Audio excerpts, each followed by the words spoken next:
Today we're going to talk about Unit 9, Cold War in Contemporary Europe. The first topic we're going to talk about is rebuilding Europe. Before that, let's go back and talk about why Europe had to be rebuilt in the first place. World War II not only devastated soldiers, but also countries, towns, and innocent civilians, so Europe needed to stabilize and rebuild itself. The Marshall Plan, also known as the European Recovery Program, was the solution to that. It was an initiative by the United States to help Western nations rebuild their economies. As you can see in the posters, they're all about reconstructing and working together to build back Europe. While America did want Europe to be a strong trading partner again, another reason that America helped Europe was to prevent communism from spreading. After defeating the Nazis, Germany was split into multiple sections, but later became West and East Germany. The US and USSR no longer had a common enemy, and since they were conflicting political ideologies, they quickly became fierce rivals.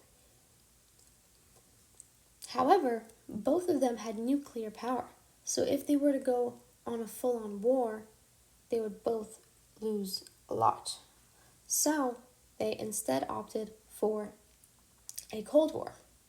Now, the UN couldn't do anything because both the US and the USSR had veto power. When they were doing a Cold War, they had multiple proxy wars, which were wars instigated by major powers who do not fight them directly.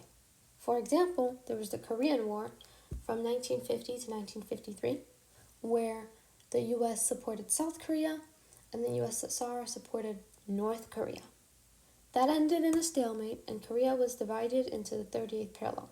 The War of Vietnam was from 1954 to 75, where the US was backing France in South Vietnam, and the USSR was backing North Vietnam. This led to a USSR and North Vietnam victory, and the US had to withdraw. Then there were the Yom Kippur War, which ended up being an Israeli-US victory. Finally, there was the invasion of Afghanistan from 1978 to 1993, which led to an Afghan-US-backed victory and economically drained the USSR, which later led to its demise. Now, the two superpowers, the US and the USSR, were competing in the West European versus Eastern European, so the Iron Curtain. So the US had influence into the West due to the Marshall Plan, which gave financial aid, and also had the Truman Doctrine, which gave military, political, and economic assistance to all democratic nations under the threat, which would usually end up being the USSR. On the other hand, the USSR occupied Eastern Europe with the Warsaw Pact, which was a military alliance made up of the Eastern Bloc and counterbalanced NATO, and the Soviets had immense influence over this pact. The US also had multiple trading systems to promote global monetary stability, reduce global poverty and tariffs, and these include the IMF, or the International Monetary Fund, the World Bank, GATT, and the World Trade Organization. There were a lot of anti-Soviet revolts, which included the Prague Spring, which attempted to liberate Czechoslovakia, which was led by Alexander Dubček. He wanted a softer approach on communism, but the USSR crushed this. In addition, there was also the Hungarian Revolt, which was a nationwide protest against communism started by college students. This, however, also led to suppression by the Soviets, which led to thousands of them leaving to go to the West. Finally, there is de-Stalinization, which was the process of undoing the cult personality of Joseph Stalin. As you can see, he is beheaded. Moving on to post-war reactions, North Ireland, as you can see at the top, wanted to be free from British rule. We also had the Flemish movement with the lion flag, which was a political and cultural movement for Flanders in Belgium. And while they did not get their independence, they got more rights and representation within their governments.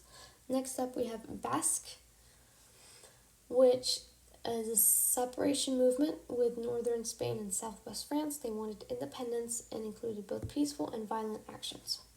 Then we have the Chinese, who were violent separatist movements who were against Russian control and highlighted the ethnic tension. Later, we had the Kosovos, who felt growing tensions with the Serbian government after the breakup of Yugoslavia. There were armed conflict, which led to a Serbian war and marked an ethnic cleansing and mass displacement of Muslims. NATO intervened to stop Serbia, and Kosovo would eventually declare independence in 2008. Additionally, there was also the Bosnian War, which saw ethnic cleansing, mass killing, and widespread atrocities, primarily targeting Bosniak Muslims, Croats, and other ethnic groups. There was the Srebrenica massacre, where over 8,000 Bosniak men and boys were murdered by the Bosnian Serb forces. They were later recognized as acts of genocide. And then there's the socialist welfare states. Since World War II disrupted the economic flow of Europe, many Western democracies created a socialist welfare state to ensure social and economic stability. This included universal health care, education, pensions, and unemployment benefits. Countries like this include Sweden, the UK, and France, where there was a balance between capitalism and social protection. Let's start in the 1980s, when the Soviet Union was struggling after decades of authoritarian rule and economic stagnation. As a result of communist policy, the Soviet Union had no way of trading with the open markets of Europe, and as a result, their economy was struggling. Ultimately, the Soviets chose to prioritize the production of industrial and military goods, not consumer ones. And as a result, people didn't have access to the supplies that they needed to survive. That's where Mikhail Gorbachev comes along. He was a reform-minded Soviet leader that implemented two policies. The first one was perestroika, or restructuring, and it aimed to reform the Soviet economy to have more market-oriented practices. And the second one was glasnost, or openness, which was focused on increasing transparency and promoting a critique of the government. Which sounds great, right? Wrong. Ultimately, perestroika and glasnost opened up too many possibilities. Economic failures, government corruption, and the voices of people that had been silenced for decades. And soon, Eastern Europe countries began peeling away. In Poland, the labor union Solidarity held elections in 1989, and they actually won. One by one, communist regimes fell like dominoes. Then, in 1989, the Berlin Wall, a symbol of communism in Europe, finally came tumbling down. By 1991, the USSR split into 15 independent republics, and communism, as a system of government in Europe, was basically done. But that's not the only historical development that was going on during the time. Europe used to own half the globe, but after 2 world wars, it was broke and tired. Anti-colonial leaders were fired up after being promised independence in exchange for fighting in those world wars. And the US and the USSR, who were both anti-colonial, exerted pressure in order to get rid of colonialism. As a result, those colonies began to take action. In India, the Indian National Congress led by Gandhi pushed for non-violent independence, which they obtained in 1947. In Algeria, it took a bloody war between the FLN and France, but they ultimately gained their independence in 1962. And finally, in Vietnam, Ho Chi Minh's Viet Minh brought both the French, Americans, and Japanese to their knees in order to gain Vietnamese independence. As a result, Europe lost its colonial holdings, which contributed to a new balance of power that the world still retains today. After 2 world wars, Europe was pretty done fighting each other. Instead, they turned to collaboration. What started as a free trade agreement for coal and steel eventually turned into an economic and political collaboration known as the European Union, or EU, which was started in 1993. This entailed a shared currency called the euro, a European Parliament for joint laws, and open borders under the Schengen Agreement. Ultimately, not all countries stayed in the EU, namely Britain, but coupled with globalization, Europeans became so much more connected with each other, both economically, politically, and socially under this global development. With political change came social change as well, this time in the form of a second wave of feminism. The first wave brought about women their voting rights, but now they demanded equal pay, equal representation, and control over their bodies and futures. There were a lot of advocates for this cause, namely Simone de Beauvoir, who argued that women weren't born inferior. They were made inferior by society and restrictions infringed on them by the patriarchy that prevented them from branching out into society and other careers besides motherhood.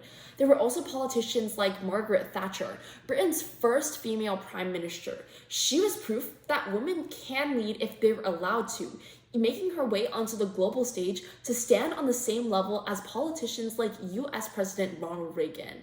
And finally, leaders like Mary Robinson in Ireland and Edith Crescent in France broke glass ceiling in politics, demonstrating that women could make an impact on society as long as they were allowed to. By the end of the 20th century, women weren't just in the workforce or acting as mothers. They were professors, politicians, scientists, and astronauts on the same level on the world stage as men, just as they were meant to be. At the end of the 20th century, society was changing. Despite a baby boom at the end of World War II, a lot of countries experienced a decline in growth rates, some even entering stage 5 of the demographic transition model. Meanwhile, mass production increased and so did disposable income. And as a result, families realized they could now afford luxuries like homes, cars, and washing machines that they could never have dreamed about during the war periods. Along with financial liberty, increases in expressionism in art movements increased as well. We can see them in the cubism of Picasso's fractured faces and abstract expressionism as paint is splattered across canvases in a display of emotion. Similarly, in literature, artists explored new ideas, with authors like Virginia Woolf exploring women's minds and lives in gender theory, and Remarque capturing the horrors of war. Political upheaval to cultural reinvention, Europe at the end of the Cold War and at the beginning of the 21st century was completely different than how it was before World War II. Whether it's the EU or gender inequality, new ideas replace the old, shaping society as we know it today. That's it for today's video. Thank you for watching Crash Course AP European History, and we hope to see you next time.